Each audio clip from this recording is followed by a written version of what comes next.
Ya, kembali lagi dengan saya. Saya sekarang berada di lereng Gunung Wilis, tepatnya di situs Prabu Pandu Pragolopati.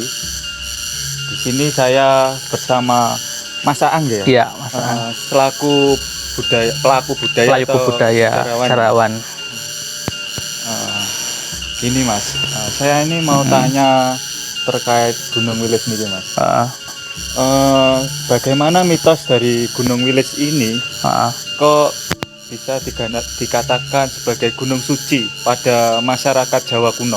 Oh ya, sebenarnya kita tahu ya, dalam masyarakat itu kan ada mitos ya. Iya. Mitos itu suatu cerita suci ya, suatu cerita yang disakralkan, yang nantinya akan mempengaruhi dalam kehidupan religi ya, atau spiritual ya, dalam kebudayaan masyarakat Jawa ya, terutama dari masa Jawa kuno, dari masa kerajaan Hindu-Buddha dulu begitu. Termasuk salah satunya itu Gunung Wilis ya. Mitos Gunung Wilis di dalam masyarakat Jawa kuno itu ada di dalam naskah Tantu Panggelaran namanya ya. Tantu Panggelaran itu ditulis pada masa akhir Majapahit ya, menggunakan bahasa Jawa pertengahan ya. Jadi sebenarnya tingkatan atau urutan dari bahasa Jawa itu ada Jawa kuno, Jawa pertengahan, dan Jawa baru atau Jawa modern, atau yang juga disebut sebagai Jawa pedalangan, bahasa-bahasa pedalangan. Ya, itu aksaranya. Kebanyakan kalau naskah di zaman Islam itu menggunakan bahasa Jawa baru ya, seperti itu. Nah, di dalam kitab Tantu Panggelaran disebutkan bahwa suatu ketika Pulau Jawa atau di dalam naskah itu disebut sebagai Jawa Dwipa, itu mengalami enggang-enggung ya. Enggang-enggung itu gonjang-ganjing ya. Makanya kalau dalam suluknya dalang itu kan sering dikatakan bumi gonjang-ganjing ya. Ternyata memang dalam proses pembentukannya seperti itu ya. Karena apa? Mengapa Jawa mengalami enggang-enggung atau gonjang-ganjing? Karena sering mendapatkan hempasan dari gelombang, diterjang itulah gelombang laut, ombak laut. Nah, pada akhirnya para dewa bingung karena apa? Untuk menyelamatkan kehidupan manusia yang ada di Jawa itu membutuhkan adanya penyeimbang ya. Makanya para dewa ya memotong puncak Mahameru, Gunung Himalaya yang ada di India, kemudian akan membawanya ke Pulau Jawa. Jadi puncaknya Gunung Mahameru itu dipotong gitu ya. Kemudian Dewa Brahma ya itu menjadi penyu ya. Jadi penyu ya. Dan Dewa Wisnu menjadi naga di situ. Yang bagian kepala dan ekornya masing-masing antara dewa dan raksasa melakukan suatu kerjasama di situ. Megang supaya tidak goyah. Nah, ketika pengangkatan itu ya, kan namanya gunung dipotong, itu kan pasti ada laher ya. Yang di dalam naskah itu disebut sebagai klesa jala. Klesa itu racun, jala itu air. Jadi ada racun di situ. Itu yang membahayakan kehidupan manusia. Kemudian Dewa Siwa ya melihat hal itu tidak tega. Pada akhirnya Dewa Siwa meminum klesa jala itu. Tapi Dewi Parwati ya selaku istrinya itu tidak tega kalau nanti sang dewa akan mati kalau meminum klesa jala itu. Kemudian dicekek sampai lehernya itu dicekek. Kemudian racun itu tidak sampai ke tubuh ya. Kemudian menyebar ke seluruh badan Dewa Siwa. Makanya Dewa Siwa warnanya menjadi keabu-abuan, ke biru-biruan ya di situ. Itulah asal-usul Dewa Siwa disebut sebagai Sang Hyang Nilakanta. Sang Hyang Nilakanta, nila itu racun, kanta itu leher. Jadi beliau ada leher yang meminum racun. Dari situ. Tadi ya? Iya, dari Gunung Mahameru yang dijebol tadi puncaknya. Nah, lanjut ketika badan gunung itu ditumpangkan ke penyu ya, jelmaan dari Dewa Brahma tadi, kemudian baru dibawa ke Pulau Jawa ya. Mengapa kok dibawa ke Pulau Jawa? Nah, untuk menyeimbangkan Pulau Jawa supaya nggak gonjeng begini, Nah, bawa ke Pulau Jawa, ya, dilempar ke bagian barat. Deng. Ternyata masih gunjing, masih belum seimbang. Ya, jadi butuh keseimbangan. Pulau Jawa butuh keseimbangan ketika itu. Dipotong lagi, dilemparkan ke lebih ke timur ya. Deng. Lah tadi rempalannya itu menjadi Gunung Hyang. Diang, di Dieng. Oh, yang berada di tengah. Tengah itu tadi ya. Dilemparkan lagi ke timur lagi ya. Iya. Deng, ya jatuh ya. Menjadi Gunung Katong. Katong itu saat ini menjadi Gunung Lawu. Oh, Gunung Lawu. Lah, setelah Gunung Katong tetap gunjing lagi, dipotong lagi ya. Menjadi dilempar ke timur ya. Menjadi Gunung Wilis. Yang di sini ini. Dalam naskah Tantum Panggelaran tetap disebut sebagai Wilis. Ya, di situ masih gunjing lagi, dipotong lagi, ya, dilempar ke timur, deng, jatuh. Iya. Jadi Gunung Kamput yang saat ini menjadi Gunung Kelut. Oh, Gunung Kelut. Tetap gunjing lagi, deng, tidak dilempar ke tetap gunjing lagi, ya, dilempar ke timur lagi, deng, di Gunung Kawi. Tetap gunjing lagi, tidak dilempar ke timur tapi ke utara, agak ke utara dikit. Iya. Jatuh menjadi Gunung Kemukus yang saat ini menjadi Gunung Welirang. Tetap gunjing lagi, dilempar lagi ya, Iya. menjadi Gunung Arjuno. Lah, ketika menjadi Gunung Arjuno ini ternyata Gunung Mahameru roboh, ya, ambruk, puncaknya rompal, Iya. ya, itu menjadi Pawitra atau yang saat ini menjadi Gunung Penanggungan. Ditegakkan lagi ketika setelah roboh itu ya. Kemudian ya mungkin ya saking saking jengkelnya kok tetap nggak seimbang gitu, dilempar agak ke nganu lagi timur lagi ya. Deng, lah ternyata takut nggak roboh ya. Iya. Puncaknya tadi makanya diganjel Iya. dengan Gunung Brahma, Gunung Bromo. Jadi mengapa Gunung Bromo itu di sebelahnya Gunung Semeru, ya. dalam konsep masyarakat Jawa kuno supaya Sang Hyang Mahameru ini tidak roboh, makanya harus diganjel. Nah, itu. Berarti Gunung Bromo itu biar supaya Gunung Semeru tetap Sebagai penyeimbang dari Gunung Semeru supaya tidak roboh seperti kasus yang ada di Gunung Arjuno tadi. Ya. Itu ya. Nah, Gunung Semeru itu sebagai gunung tertinggi di Pulau Jawa yang saat ini kita lihat sedang mengalami erupsi ya. Lah, disitulah ketika gunung tadi dipindahkan, Gunung Mahameru dipindahkan dari India ke Pulau Jawa, itu dewa-dewanya juga ikut pindah ke Pulau Jawa. Jadi sebagai gunung suci, tempat para dewa, makanya di gunung-gunung yang saya sebutkan tadi itu banyak ditemukan situs pertapaan. Seperti dari Gunung Dieng tadi ya, Dieng, kemudian Gunung Katong, Gunung Lawu, Wilis, sampai Gunung Semeru itu banyak sekali situs pertapaan. Sebab apa? Ada mitos itu tadi ya. Jadi diyakini dewa-dewa itu juga bersemayam di bukit-bukit di gunung-gunung, termasuk di Bukit Parang. Ini kan namanya kan Bukit Parang ya. Jadi istilah Parang dalam Jawa kuno itu artinya adalah gunung atau bukit sebenarnya. Tuh. Makanya raja-raja sekali yang ke gunung gitu. Ya, disemayamkan ke gunung. Itu tadi konsepnya seperti itu. Sedangkan ini kan puncak bukit ya. Puncak bukit yang oleh masyarakat dipundenkan itu sebenarnya adalah kelanjutan dari tradisi megalitik. Megalitik itu batu besar. Seperti kita lihat ya di sini. Ini kan tumpuk-tumpukan batu ya di sini. Ini adalah kalau dalam konsep megalitik namanya punden berundak.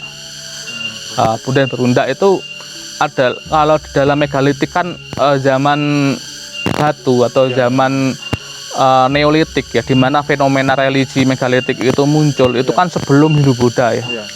Kalau kita membaca referensi penelitian itu dibagi dua, ada megalitik tua dan megalitik muda di situ. Lah, punden berundak itu salah satu fenomena religi pada masa Neolitik ya, di mana manusia sudah hidup menetap.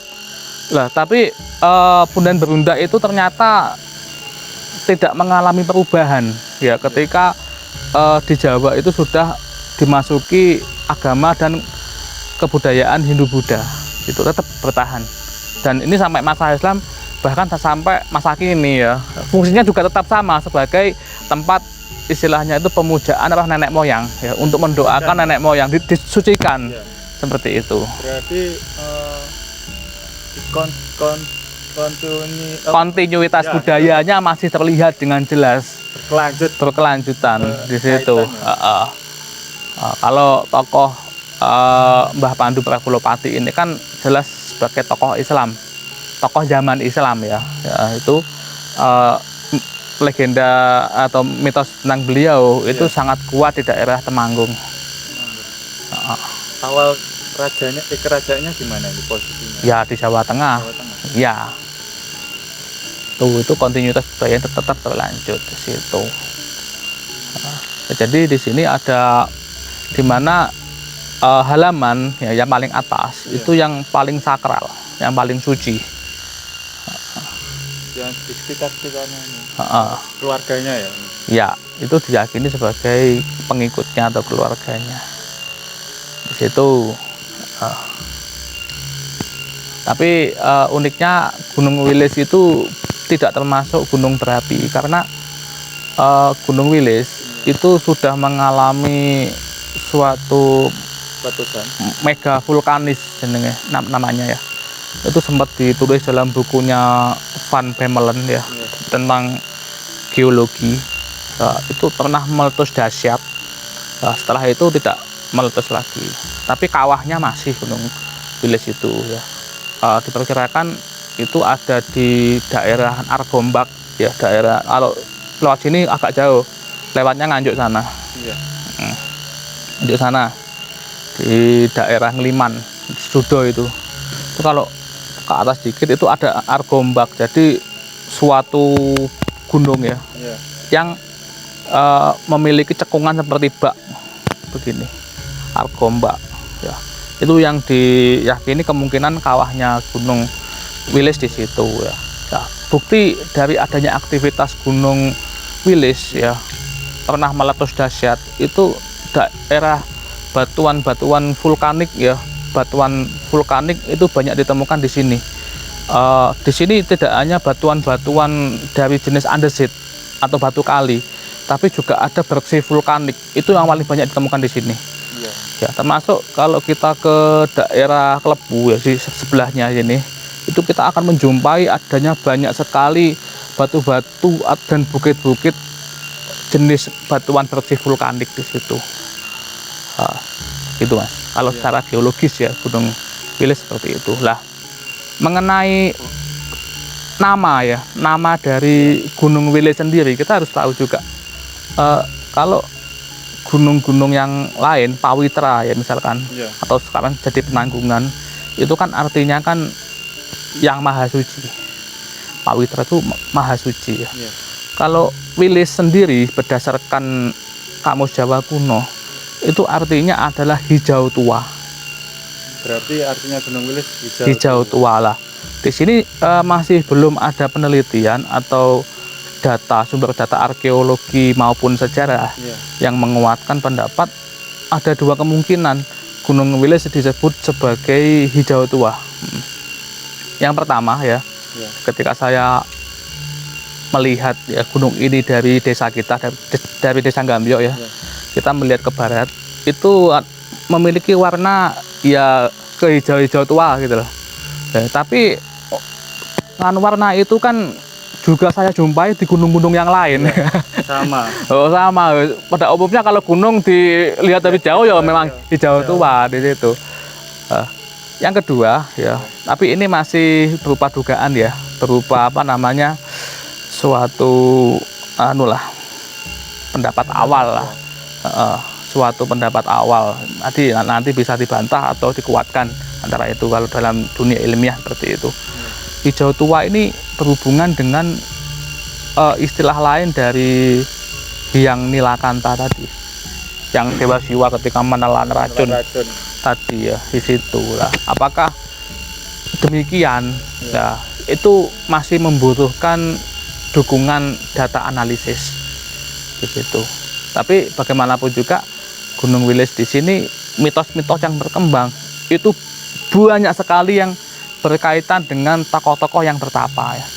Seperti ada cerita tentang Bubuksah dan Gagang Aking Iya. yang diidentifikasi ada di Gua Selomangleng. Ada cerita tentang Dewi Kili Suci, pasti ke Gunung Wilis untuk bertapa. Ya, bertapa. Cerita Panji itu ya. Cerita Panji juga ya, kesini nggak mungkin perang, pasti Iya. bertapa. Terus juga cerita tentang Betara Katong, Ya. ke Ngebel, kenapa? Bukan perang juga, tapi bertapa. Terus legenda Baru Klinting yang di Telaga Ngebel, Ya. ke situ kenapa? Itu ya bertapa untuk apa? Untuk mengembalikan wujudnya dari naga menjadi manusia.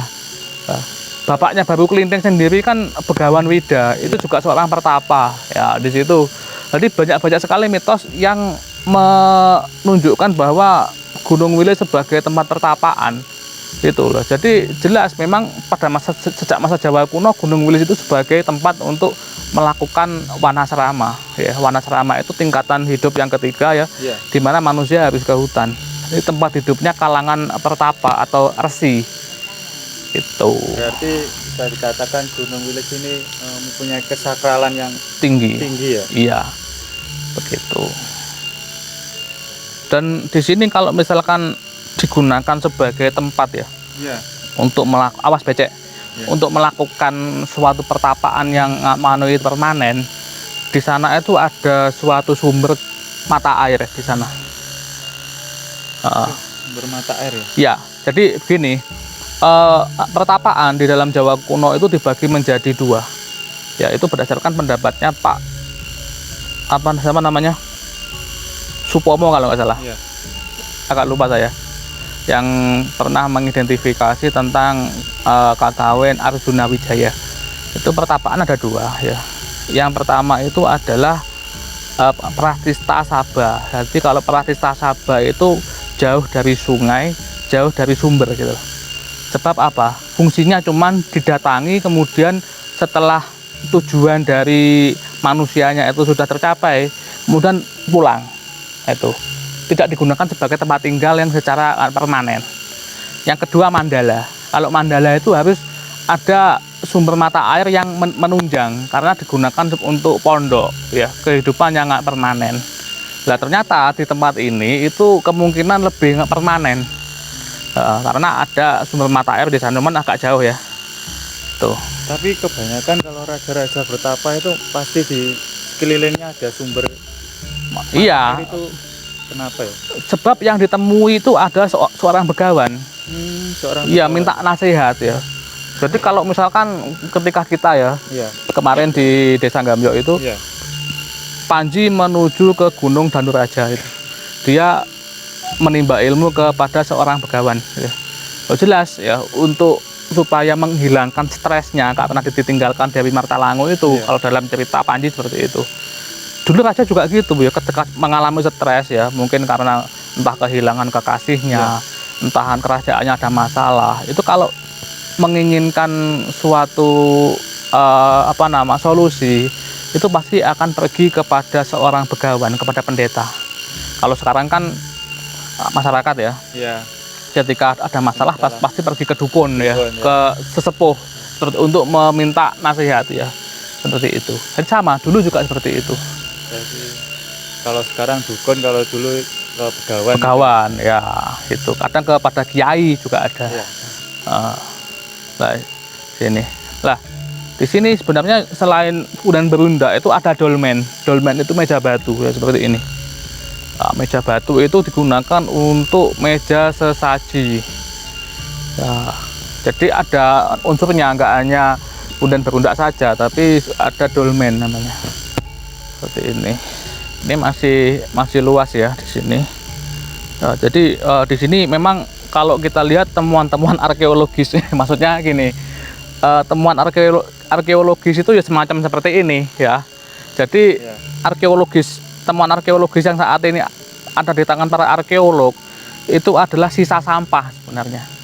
Temuan-temuan. Iya, kadangkala kan itu arkeolog yang menganut paradigma itu tradisional ya. Itu kalau menemukan kereweng satu seneng banget. Sebab apa? Katanya wah ini menunjukkan kehidupan masa lalu. Memang iya ya. Cuma yang dicari bukan itu ya. Tapi bagaimana paradigma itu berkembang. Di situ. Nah, nah. Jadi seperti ini. Kalau kita analogikan dengan masa kini seperti ini ya, menemukan apa namanya botol minyak wangi seperti itu. Bisa dikatakan ya sampah gitu ya. Ya memang ya. Sebab begini, benda arkeologi itu kan satu ya, dibuat ya, digunakan, kemudian dibuang. Seperti itu. Dan yang kita temukan itu sisanya, gitu. Sisa yang sudah nggak dipakai lagi. Kalau utuh ya pasti dipakai, itu kan udah habis itu, seperti itulah. Jadi kebanyakan di sini ada tiga undakan ya, 1, 2, 3. Jadi masih menganut adanya konsep triloka. Jadi meskipun punden berundak ini sudah direnovasi, mungkin adanya suatu renovasi ulang pada masa Islam ya, ketika adatnya tokoh yang dinamakan Pragolopati ini datang ya, kemudian ada monumen makam di sana. Kalau misalkan tidak adanya sentuhan dari budaya Islam, di pucuk itu pasti ada batu tegak, sebuah menhir, tugu batu biasanya seperti itu. Tapi karena yang disakralkan ini monumen dari masa Islam, makanya ada makam di sana. Islam masuk itu. Lah, ini kita juga belum tahu ya, karena tinggalan-tinggalan dari masa Hindu Buddha di sini kita temukan minim. Tapi saya ketika melakukan survei, tapi di bawah sana, itu masih menemukan pecahan keramik dari masa Majapahit. Kalau nggak salah pernah saya identifikasi itu keramik dari dinasti Ming abad 14. Tapi di bawah gitu loh. Tapi kan itu ya sebagai bukti bahwa memang ada kehidupan di sini pada zaman Majapahit dulu. Tapi di bawah itu loh, bukan di atas. Kalau di atas masalahnya apa? Ini adalah monumen sakral, tempat puja. Kalau untuk keramik itu kan biasanya identik dengan rumah, dengan permukiman. Settlement site itu ada di bawah. Lah, yang menjadi unik mengapa bangunan rumah di wilayah sini kok nggak ditemukan? Ya karena asrama atau tempat-tempat pertapaan mandala itu kebanyakan dibuat dari kayu. Itu kelemahannya. Jadi sudah tidak ada jejak lagi. Kayu kena hutan, kena panas, kena hutan lapuk. Di situ. Jadi yang ditemukan ya sisa-sisa yang masih awet seperti keramik ya, kemudian kadang-kala gerabah seperti itu. Itu pun kalau menemukan, kalau di sini sudah sulit kita, karena apa? Sudah bercampur dengan gerabah dari masa kini. Di situ. Yuk kita. Oke, kita di sini dulu. Lah, di sini saya akan membahas tentang konsep pohon ya. Konsep pohon ya. Jadi di suatu punden ya, tempat-tempat sakral di pegunungan, mengapa kok sampai ada pohon ya? Bahkan adanya mitos dari pohon yang dikeramatkan. Tuh. Sebenarnya di Gunung Wilis ini juga ada penanaman pohon ya, sebuah prasasti yang menceritakan penanaman pohon dari abad 11 Masehi. Itu di prasasti Lucem, di prasasti Posarang itu. Nah, itu disebutkan bahwa sangat rupat ya, tahun 934 ya, tawek ning henu ya, tawek ning henu ya, ketika itu di suatu jalan ya, bineneraken damel samgat Lucem, jadi dibenahi ya oleh samgat, sang pamegat yang memutuskan masalah atau perkara di Lucem. Lucem nama tempat. Empuge, namanya Empuge. Sang apan ditepeti mananem bodi waringin, yang telah ya ditandai ya dengan penanaman pohon bodi dan pohon beringin. Jadi di Gunung Wilis ini dulu pernah ada ya suatu jalan ya yang dibenahi ya, kemudian di jalan itu dihijaukan, dilakukan penghijauan dengan penanaman pohon bodi dan pohon beringin. Kalau pohon bodi itu kan pohon suci dalam agama Buddha. Kalau pohon beringin itu pohon suci dalam agama Hindu. Jadi arti dari pohon beringin kan waringin. Waringin itu kan beringin, ya, yang merupakan persamaan dengan pohon kalpataru, ya, sebagai pohon keinginan, ya, dalam masyarakat Hindu masa Jawa kuno. Nah, sebenarnya mitos-mitos dari pohon sakral itu adalah mitos untuk melindungi pohon, ya, supaya tidak ditebang manusia. Itu makanya ada istilah, wah di situ ada genderuwo katanya gitu loh. Nah, genderuwo sendiri sebenarnya itu adalah dari istilah Gandarwa, ya. Gandarwa itu dalam konsepsi masyarakat Hindu masa Jawa kuno itu sebagai makhluk penjaga surga.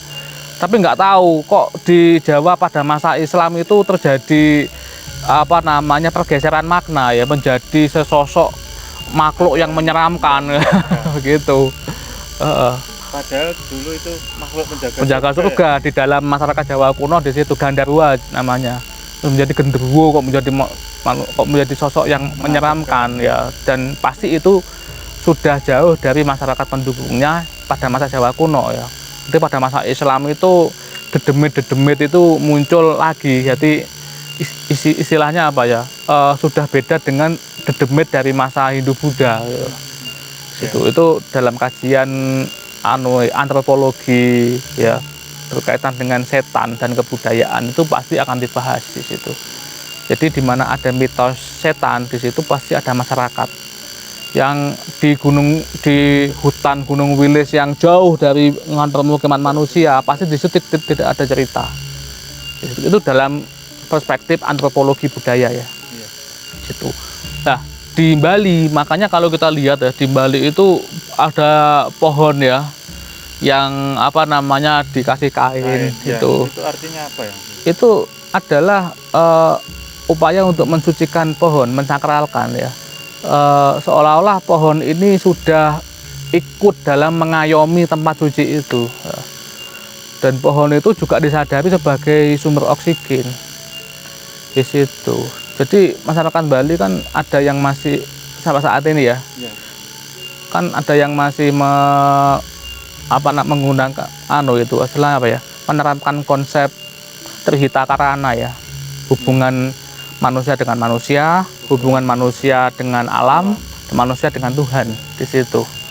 Itu jadi dimana untuk menerapkan Trihita Karana, ya, hubungan manusia dengan alam itu kita harus menjaga tentang tumbuh-tumbuhan, ya. Jadi nggak boleh serakah di situ, terutama tumbuhan yang tumbuh di sekitar bangunan suci itu juga ikut dijaga. Harus dijaga itu. Di situ. Tuhan itu sesuai dengan puja, dengan puja, hubungan manusia, ya, dengan sesama manusia. Sedekah, saling toleransi seperti itu. Begitu. Dan itu pun sebenarnya nggak hanya terjadi di Bali, di Jawa secara nggak langsung itu masih. Makanya kadang-kala ada mitos, wah pohon sing di dekat punden jangan ditebang kecuali apa namanya mati sendiri dengan sendirinya, seperti itu. Makanya mengapa pohon-pohon di punden itu aman dari penebangan. Nanti bisa kualat, nanti itu adalah mitos yang membangun sebenarnya. Ya kalau misalkan nggak percaya, ya tebang saja, ya. Siapa tahu nanti pulang-pulang mati kan, gitu. Kena azab. Ya. Kena azab itu kalau dalam Jawa kuno kena kutukan, ya, kena sapata. Di situ apalagi nanti tiba-tiba kesurupan, nggak bisa disembuhkan, apalagi nanti jadi gila kan, begitu. Jadi itu adalah bagaimana konsep manusia menjaga hubungan dengan alam.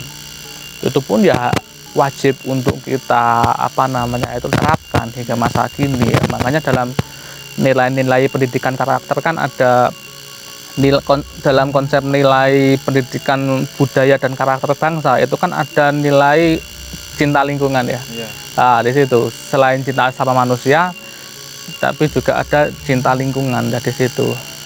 Makanya kalau serakah, ya, seperti kejadian hujan di bulan-bulan ini, ya, banyak sekali tanah longsor, kemudian banjir bandang, dan itu malah mengenai tempat wisata lagi, ya kan, di situ. Akibatnya ya berakibat kepada manusianya ya sendiri. Iya, Kadang-kala kalau berakibat untuk yang penebangnya nggak apa-apa, yang kena korban masyarakat lokal ya, yang nggak tahu apa-apa kan begitu. Itulah pentingnya kita untuk melakukan toleransi dengan alam, saling menjaga. saling menjaga di situ.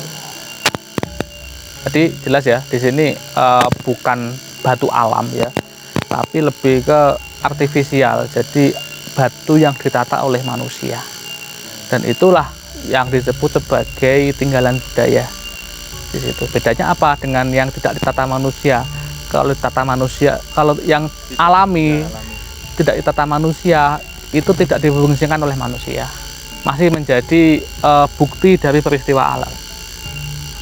Nah, ini ada yang sudah ditebang ya, tapi ini yang sudah mati nih, yang lain kan tidak. Ini yang sudah mati nih. Lah, kalau di situ biasanya itu digunakan sebagai tempat pembaretan dari TNI AD, dari Batalion 521. Maksudnya gimana? Jadi Batalion 521 Dadaha Yoda ya. Jadi Dadaha itu artinya berani mati, berjuang, tangguh. Yoda itu adalah prajurit. Jadi sebenarnya untuk nama-nama batalion itu ada yang mengandung istilah Jawa kuno dan Sanskerta. Jadi Dadaha itu bukan karena tempatnya di Daha ya. Wah, Daha memang dulu pernah menjadi ibu kota kerajaan Kadiri ya, Dahanapura. Tapi Dadaha dalam konteks ini adalah pasukan yang tangguh dan berani mati. Dalam arti Jawa kuno seperti itu. Jadi dalam kesatuan itu punya suatu tradisi pembaretan di depan situ biasanya.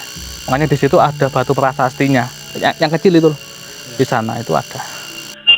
Ya, itu tadi penjelasan yang diberikan oleh Mas Aang mengenai Gunung Wilis yang disucikan atau yang dikeramatkan oleh masyarakat Jawa kuno. Ya, demikian informasi yang bisa diberikan. Tetap ikuti perjalanan kami di episode video yang selanjutnya.